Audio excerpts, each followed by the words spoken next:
Good day, everyone. This is Rita Choi, founder of Asia HRM. Asia HRM is a human resources community for Asia, focusing on leadership and coaching.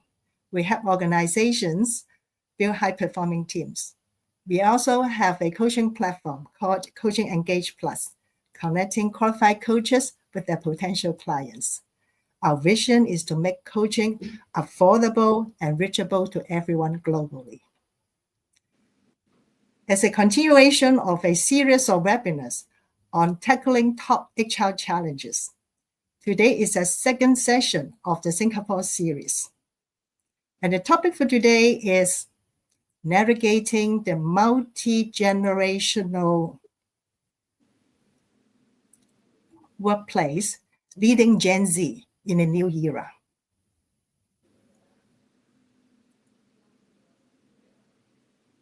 I'm sure that you have heard of stories about Gen Z. Recently, I've heard that in an interview, a Gen Z requested the interviewer saying that if he is able to meet the KPI set by the company, then the company will need to give him the flexibility of working at home for 2 days and working in the office for 3 days.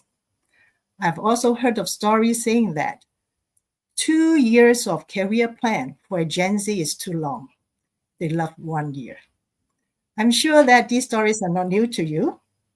And today, we have very, very honored and glad to have invited Ms. Peck Kem, who is the Chief HR Officer and Advisor for Workplace Development, Public Service Division, Prime Minister Office, Singapore. She's also the elected President of Singapore Human Resources Institute, SHRI, and the World Federation of People Management Association, WFPMA. He's going to share with us insights on this topic. So, Peck Kem, without further ado, I would love to invite you to the stage, and we are going to do it in a form of Q&A. Okay, so shall we start the first question, Peck Kem? It's a pleasure to be with you, Rita. And, very nice to meet all of you on this platform. Okay, thank you, Peck Kem. So the first question for you, right? How should leaders rethink career planning or career development in an era of longer multi-stage working lives? Thank you, Rita. This is a topic which I'm very passionate about. And with the improved healthcare and improved longevity, in all likelihood, people are going to live 100 years. So if you look at it, traditionally, if people live to about 80 in the past, or 70 or 80, so in the past, we tend to see the first 20 years of our lives when we front load on upskilling ourselves, getting an education to prepare ourselves for the workforce. And then for the next 40 years, we work until about 60 years old to make sure that we accumulate enough wealth to have financial and retirement adequacy. And then from 60, and then you die when you're 80, 20 years of retirement or post-retirement. So in this 3-stage life, if you work 40 years to support 40 years of not working, it sounds economically still doable, okay? But today with increased longevity and people tend to live to, well, your children, my children, and, your grandchildren, and a lot of audiences who are quite young in their 30s and 40s, in all likelihood, you will live to celebrate your 100th birthday. So can you envisage retiring at 60 and you have another 40 years to go before you passed on? So if you look at it, if you only work for 40 years from your 20 to 60 years old to support 60 years of not working, economically, it doesn't make sense. And what's worse, if you don't have enough financial adequacy, you don't have enough physical capacity, don't have enough social capital, don't have enough mental well-being to carry you for another 40 years post-retirement, you will become a big burden to the economy and big burden to the society and big burden to your family. Okay, so I think it's important to look at life not as a 3-stage, but really as a multi-stage, which means in all likelihood, we will probably need to work for more than 40 years. So imagine working for 50 years to support 50 years of not working. The first 20 years is going to be front load. I don't think we can get away with that. But for the next 50 years of our lives in careers,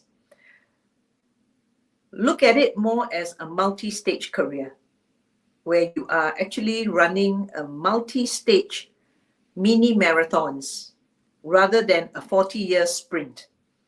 Because the fact of the matter is, if you have to prepare yourself to retire at, say, 70 years old, where you still have another good 30 years to live, you want to make sure that by the time you retire, you have enough financial adequacy, you have enough mental, physical fitness and well-being, as well as enough social capital to let you lead a very productive longevity life post-retirement.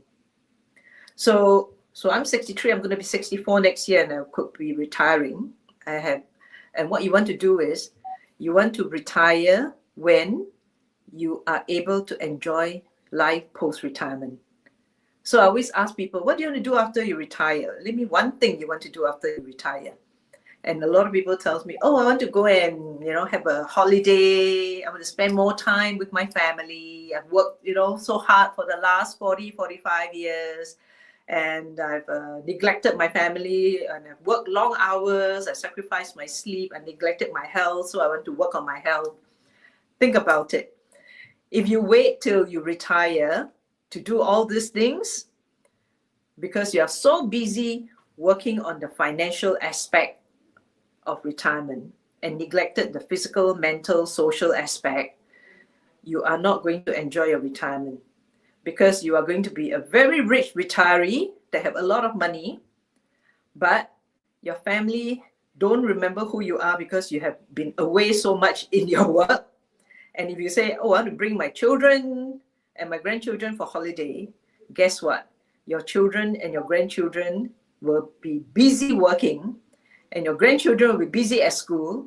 They'll tell you, Mom, Dad, I think you go on your own. Worst thing is if you have not been investing on your health. And if you reach 70, after you give your all to your career and you are dementia, then, you don't remember anything. And if you don't take care of your own health and you have to be on walking stick, it's no fun trying to climb mountain using walking stick. So make sure that when we prepare, don't run that 50 years career as a marathon. Run it as mini marathon. And sometimes remember to take breaks. Okay. If you're thinking of, after I retire, I like to go and do some community work, go build an orphanage in a more improvised geography, and you want to wait until you retire when you're 80 years old to do that, my challenge to you is consider your 50 years career. Whatever you want to do after you retire, just pick one thing. Okay, either go on holiday or go and do community work and all that. Consider for that post-retirement time, break it up. If you want to spend 6 months building an orphanage in an improvised geography, for example, consider taking that 6 months and populate it in between your 50 years career. Do it when you're 45, do it when you're 50, okay? When you still have the energy and the passion and the financials to do some of this. And if you are telling me, oh, Peck Kem, but 6 months is so long, I cannot afford to be away from work for 6 months. Believe me, no one's going to miss you. Okay, it's an investment. It's an investment in your own career development, in your own mental, physical well-being, to take a break from the monotony of the work. And if you think about it, in a 50 years career, 6 months is 106 months. in 50 years. So it's actually only 1% of your 50 years career. And if I ask you, can you afford to invest 1% of your 50 years career in yourself, to develop yourself, to take a break, develop yourself mentally? It brings you skills and networks which will be beneficial for you in the next leg of your career before you end in retirement. So think about multi-stage life, multi-stage career, and do it as mini marathons and go take breaks. Okay. And take the breaks in between. Don't accumulate everything till the end of your career when you retire, because it's more fun when you're able to run and jump, to climb mountains, rather than when you have to do it with walking stick or walking aids, and when you're physically, mentally, and have strong social capital, and when your children wants to travel with you. Wow, very nice. So we challenge everyone to take multi-stages in their career life, in their 50 years career life, and also and then challenge them to take 6 months break. Yes, so that they can enjoy this time. To be honest, I took a 4-month break when I was in my late 40s. Yeah, and just take a 4-month break. And it's the best time to do it when you're in between jobs. Because it allows you to really, draw an end to your previous role and prepare you for your next role. So it's the best decision that I've made. So I've always told people, if you're making a career switch, try to take at least a 4-month break, if not 6 months. Wow, that's a very nice suggestion. Okay, so just remind all of you who are watching this live session, please remember to put your comments or your question in the comment box and they will be answered. Okay, thank you so much. So let's move on to another question here. Understanding Gen Z. What is one Gen Z trait that leaders often misunderstand? And how can we better engage them? Well, I have, my children are Gen Z. So I think some of the traits of Gen Z, I don't want to really single them out as something that is quite special. I think in today's context, a lot of our younger generation workforce are really looking at, not working as hard as their parents or people who are the baby boomers or the Gen Xers have been doing. So we tend to do a lot of, I give my all to my work, and I want to always progress and go up in my career. And every time I move, I must see my being promoted. Otherwise, why move? And must get some salary increase, and then I must manage a team, and so on and so forth. Trust me, managing people is not so fun. You do need to have that will to lead, okay, and that desire to want to, bring a team together and value what you can contribute and what you can give. And some things don't change. I think we all want to do meaningful work, and we also want to make sure that we are being valued in whatever we do, and we also want to make sure that we continue to grow. So I always tell people, don't move for the sake of moving. Don't change job for the sake of having a change. You have to change for what, and building towards what. So I used to tell people that if you are looking at changing jobs, not to encourage job hopping, but if you're looking at changing, always ask yourself, in the new organization or new team that you're going to, will you continue to grow? Will you continue to learn? Will you continue to be able to feel that you're contributing and value adding to the new organization? And finally, are you working for a meaningful purpose where you can feel passionate about, so much so that, if the office have a broken glass window, it's all right, because you don't sweat the small stuff, because you're working towards a larger purpose. So for a lot of our Gen Z and younger generations, I think it is a lot more deliberate in terms of I want to make sure that I'm giving my life and my time for a valuable cause. Okay, so I used to say that, you know, I used to work in private sector in American MNC. So I used to work in Tandon, Western Digital, Hewlett Packard, Agilent Technologies, and Avago Technologies. So have been in the tech space for quite a while. And I, as a HR person, even though I started off as an engineer, but as a HR professional, I find that, you know, when I work in a company like Agilent Technologies, where I have the opportunity to look at the products that we produce and say that, oh, you know, we create these LED lights, and these are the ones that are in the traffic lights, so that today you will hardly see traffic light not working, because there are so 120 LED lights. Even if one doesn't work, and LED lights use very little energy, and even if one doesn't work, you still have 118 that works. So you won't have a traffic light failure because of the light bulb glow. Okay, so I think some of the younger generations don't even know what I'm talking about. What light bulb glow is? All LED, right? And it motivates me to say that, you know, we are here to create something.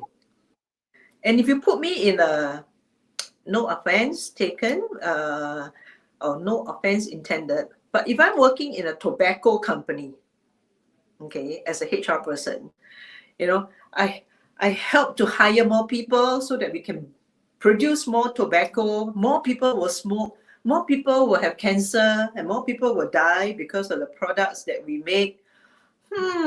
Where's that purpose and meaning of work? And what kind of culture are we building? I will struggle with it. Okay, but there are different people have different values or different intent of what they are trying to contribute. So in many ways, I think our younger generation, in today's environment where everything is instant gratification, right? Last time, if I want to make an appointment with Rita, I have to kind of, you know, call you on the line and make an appointment. And then if we decide to meet each other at a certain time, certain place, and she doesn't turn up, I don't have a mobile phone to call her, right? And it was like, even if you have pager days, you still have to page each other and say, and then you have to find a public phone to call each other. Are you coming and all that? You know, today my children and all that, when they make appointment, is on the fly. You don't eat anything, it's just order through online and the food gets delivered to you. So I think the difference is really that age of instant gratification, and patience is very thin, and people are always in a hurry to get to somewhere, to achieve the outcome, which is also why I think during my time, if you stay 5 years or so in a role in a company, I find it's about the right time for you to learn, to contribute, and to groom the next generation before you move on. Today, when I ask my folks in the younger generation, and I always ask in a class of say 40 to 50, and say, what do you think is an appropriate time for people to move on to the next job? On the average, in my career, is about 5 years. In their minds, when I ask them, just show me by number of fingers, I always see 2, 3. 2 to 3 years, they are expected to move. Okay. And if I don't move, it's as though I'm not progressing. Okay. So remember your 50 years career, stage it. Don't be in such a hurry. And if you always have to move every 3 years, and every 3 years you have to move to be promoted, not only are you not running mini marathons, you are running a sprint all the way. And trust me, at the end of the 50 years, to be flat. Your tires are going to be flat.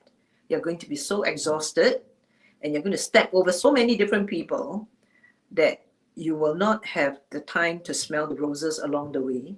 And by the time you're ready to smell the roses, guess what? The roses have all withered. So break it up into multi-stages. Remember to take care of yourself.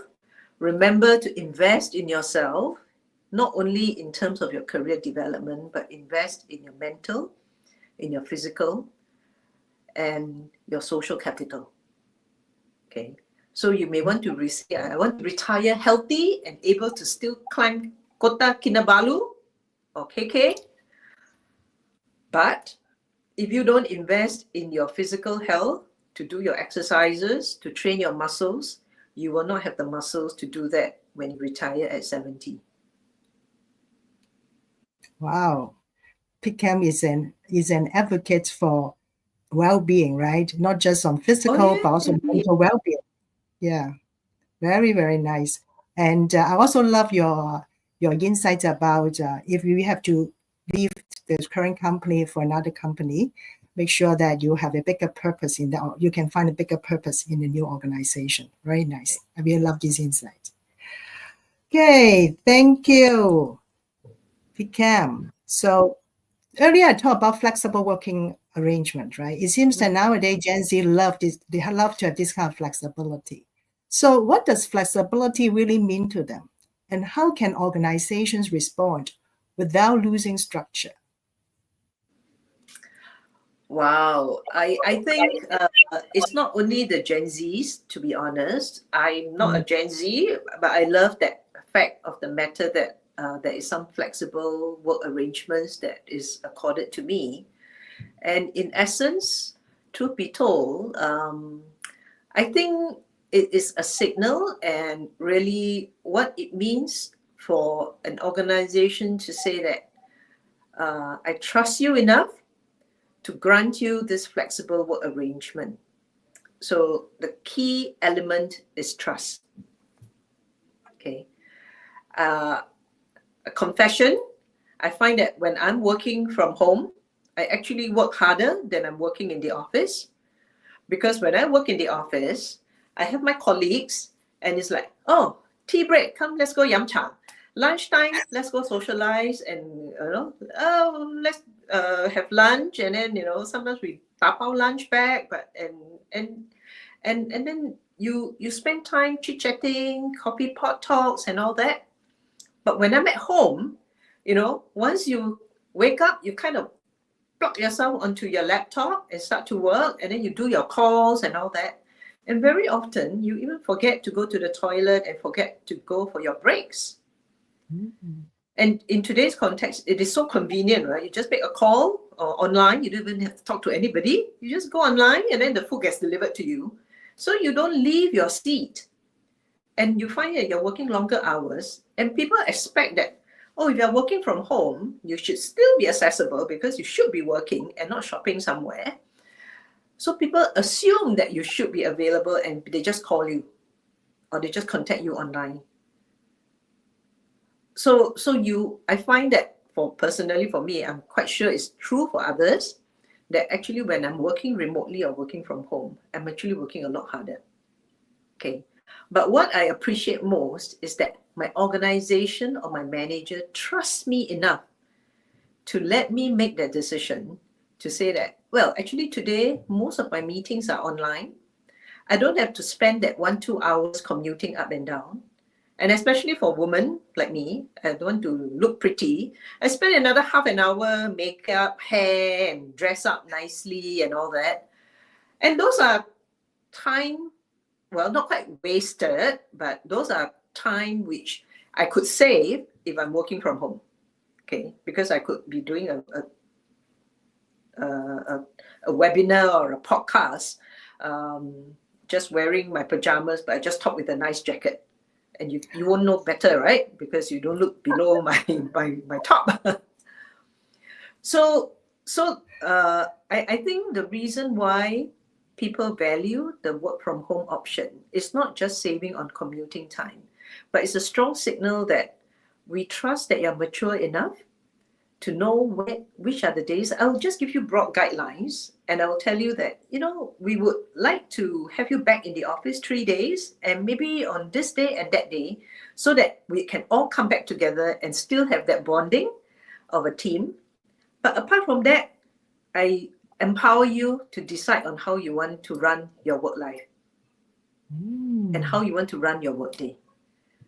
So I think it's something which is a bit more intangible. In HR, sometimes we call that psychic pay, because whether you work from home or work from the office, I pay you the same. But it is a huge incentive for the younger generation to want to work for organizations that trust me enough to let me dictate my work schedule. So I think it's not only the younger generation, but like I said, even for my generation, I don't know about you, Rita, wouldn't you prefer to have flexible work arrangements? Of course. Yeah, of course. So the paradox is really organizations or managers who have not built that trust enough with their staff. They may be questioning, well, working remotely 2 days, are they actually working or are they doing something else, that is not quite work? I think that is where we need to have some broad policies, and it has to be a win-win for the organization as well as for the employees, right? So if it means something which the organization still want that teamwork and still wants you to come back to the office 3 days a week, you can dictate to say that, I want you back on this 3 days, so that I know that you are still mingling and socializing and building that cohesion within the team. So it requires not only managing the transition for the employees, it's also managing the transition for the managers, the people managers, to make sure that they are comfortable letting go and trusting their people enough to empower them to make a decision on how you want to spend your workday and where you want to spend your workday. Knowing that if I need you to come back, even though it's your work from home day, you will come back. So that financially it still makes sense. So it's something which I think our managers need to learn and to exercise that muscle, so that it's a win-win situation for both the organization as well as for the employees. But of course, a lot of the frontline or enforcement, naturally they cannot be working from home 2 days a week, because you cannot expect the policeman, I call you and then you're picking up from picking up the call from home and say, okay, I'm coming down. So there are some things which are not possible. And of course, the employees understand that some of the work is just not feasible to have flexible work arrangements. Yeah, very true. It depends on the business nature, right? Of course. Yeah, I think, trust is the key. Without trust, I think we can't do anything, not to mention allowing this kind of flexibility to our employees. Yeah, trust is the key. And it seems that we have achieved more, right? Even if we work from home. That's very nice. Okay, so we only have 2 minutes and 30 seconds left. So I don't think we have time and not enough time for another new question. But Peck Kem, can you just give us the closing remarks? Anything that you really want us to take away, want us to remember? Okay, I think in today's world where we are very concerned with AI, okay, and whether AI will take over our jobs. So apart from the 100-year life that I talk about, and the need to look at really a multi-stage life, a multi-stage career, very important to make sure that build on your four key elements while you're working towards retirement adequacy. You take care of your financials, okay? And don't forget to invest in your physical, do your exercise, watch your diet, and enjoy in moderation. Your mental wellness, remember to take breaks, exercise self-care, and finally, your social capital. Make sure you build on those relationships, build those trusts, and have a circle of friends that will support you throughout your journey.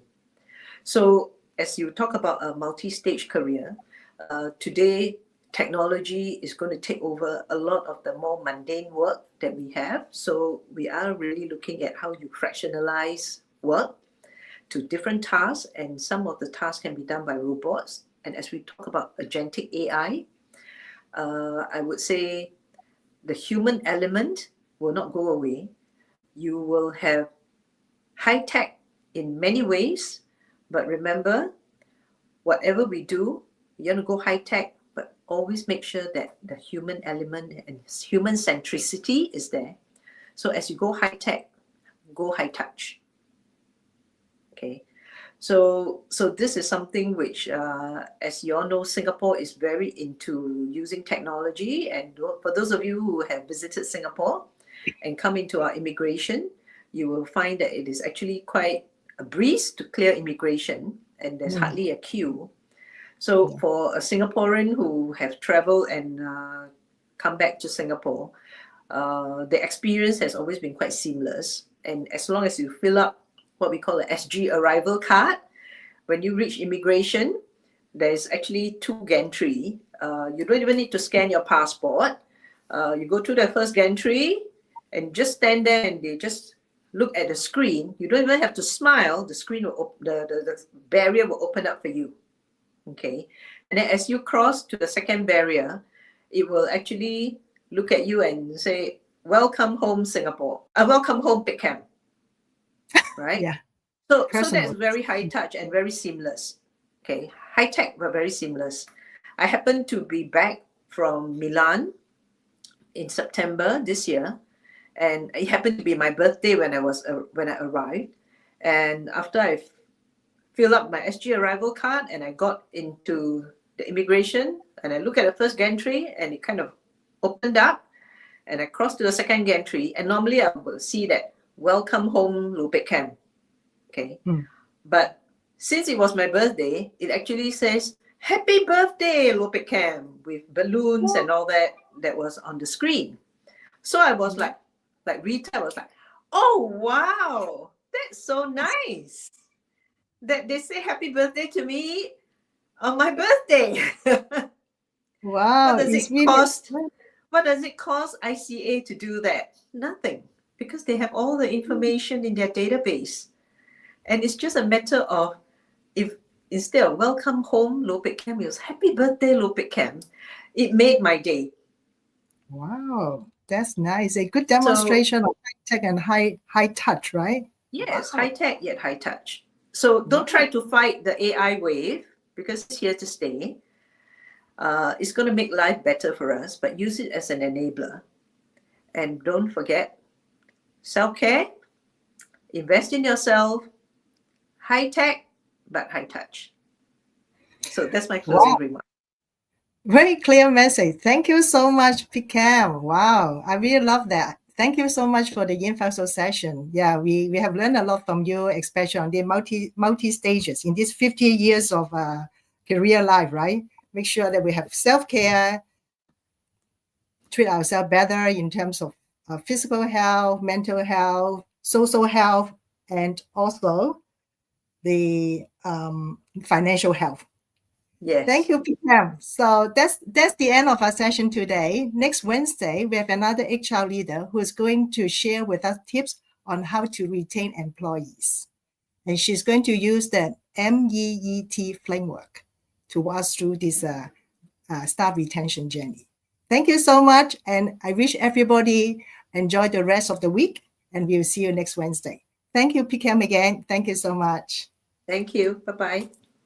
Bye-bye.